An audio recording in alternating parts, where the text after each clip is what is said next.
Bonjour. Nous sommes donc au dernier mois du premier semestre de l'année 2025.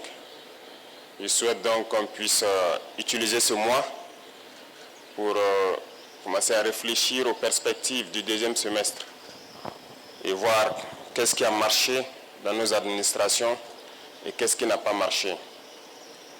Et comme vous le constatez, ce matin donc, nous venons donc de monter les couleurs avec l'hymne de la Confédération, ce qui est encore un pas que nous effectuons dans notre union. Ce qui n'est pas sans difficulté, parce que l'unité est dure, surtout en Afrique. C'est difficile de s'unir. Mais c'est la solution, il faut qu'on s'unisse. Petit à petit, l'AES poursuit son bonhomme de chemin, malgré toutes les difficultés, tous les défis devant nous. Si j'étais naïf, j'allais me poser la question, mais pourquoi les impérialistes ne veulent pas de cette union? Mais je ne suis pas naïf, je sais pourquoi. Et c'est la même question que ceux-là qui ont tendance encore à dormir doivent se poser. Pourquoi ils ne veulent pas qu'on s'unisse? Pourquoi la Confédération fait tant peur ou fait mal à certains? Parce que nous sommes approchés tous les jours par ces impérialistes-là pour amener un des trois à trahir l'autre. Nous sommes confrontés à ça depuis belle lurette. Chaque fois, ce sont ces genres de manœuvres qui sont là pour vous amener à quitter la Confédération.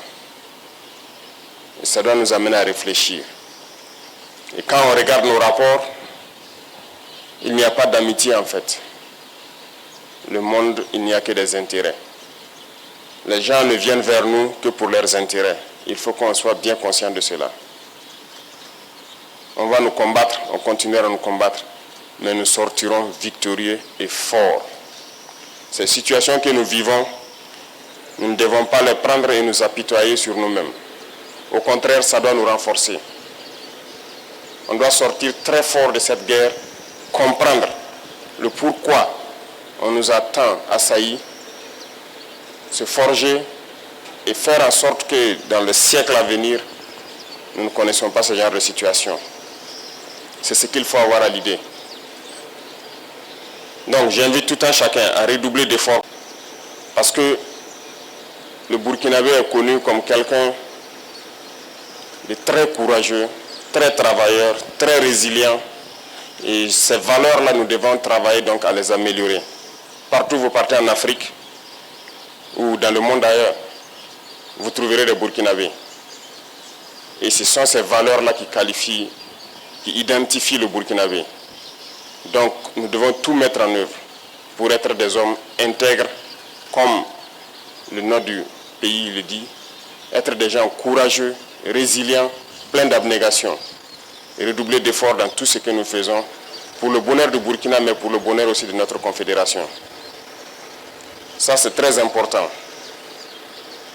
Et une fois que nous avons atteint un certain niveau, vous comprendrez encore mieux pourquoi on nous combattait. Parce que notre pays est riche. Riche de sa valeur humaine, riche de ses valeurs morales, mais surtout riche dans son sous-sol. Et ce sont ces richesses-là qui sont convoitées. Mais ces richesses doivent profiter aux Burkinabés. Rien n'a encore commencé en termes d'exploitation des ressources naturelles et de rétribution donc, au niveau des masses populaires. Nous pouvons changer le visage de notre pays, nous pouvons quitter cette situation de sous-développement et nous retrouver très vite un pays émergent. Il suffit de travailler. Il faut que chacun s'y mette. Autant les combattants se sacrifient au front, il faut que dans l'administration, nous arrivions à nous sacrifier aussi. Il faut que nous puissions faire en sorte de travailler au-delà de ce que nous avons l'habitude de faire, de pousser nos capacités plus loin, parce que, comme je le disais, il faut qu'on aille très vite. Et c'est en allant vite qu'on peut surprendre ceux-là qui cherchent à nous diviser, ceux-là qui cherchent à nous maintenir dans notre situation de pauvreté. Le Burkina n'est pas pauvre. Je vous le dis, je vous le répète, on est très riche. Et c'est ça notre problème majeur. C'est pour cette richesse qu'ils ne veulent pas qu'on puisse d'abord connaître qu'on est riche et pouvoir exploiter nos richesses. Et au-delà du Burkina, le Sahel tout entier est riche, immensément riche. Et je sais que vous le savez tous. Le Sahel ne restera pas pauvre.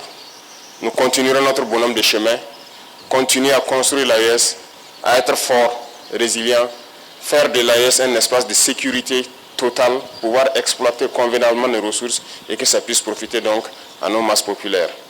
Sur ce, je vous invite donc à passer ce message à tous vos proches.